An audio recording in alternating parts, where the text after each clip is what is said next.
in the book, you talk about it a bit more. It's not just that gut feeling, that so many go into. You describe it much better as 5 components of this invisible anatomy, the name of the book. Can you go into those and how you went about kind of formulating this idea of the invisible anatomy? Okay. Yes. I guess how I was able to develop this theory of what I see, feel, and hear is over a course of 20 years of patient identification of imbalances. What I recognized in the first 10 years is a certain type of experience a person was exposed to would gather the energy of that experience in a certain part of the body, whether it's the brain, whether it's the visual area, the eyes, the heart, the stomach. The vagus nerve travels with neurons. Okay, so the first thing that I learned with my intuition is that there are cells in the body that travel with information. It's really hard to understand if you don't have an ideology of what the inner working of the physical body is in terms of cells and what they're capable of. So it took me a long time to realize how it's gathered in certain sections of the body and then how certain diseases are associated with that.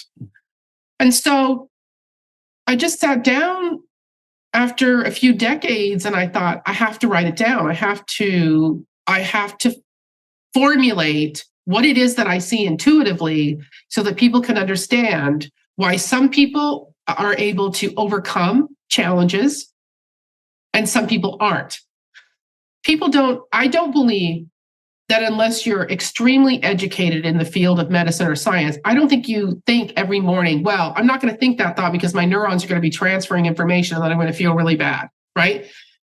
But there's some people that are able to recognize that when they have that feeling in their body of those 4 areas in the vagus nerve traveling, they're able to recognize that they need to focus on that and move that energy or move that experience or that moment away from them. Okay. And so that's why if you line 10 people up that may or may not have cancer or they're going to be susceptible to cancer, you would realize with your intuition who's going to get better and who's not, right? So you recognize that a certain part of your body is weak.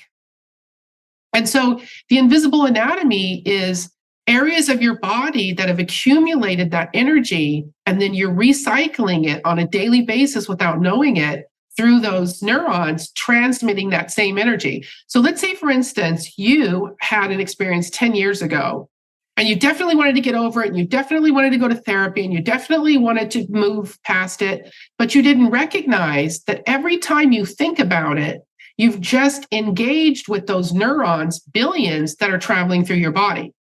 The minute you recognize that thought that needs to be understood, recognized, and then not let go, but reduce the amount of time you spend thinking about it or feeling what the experience is, that's how you're going to rejuvenate your body.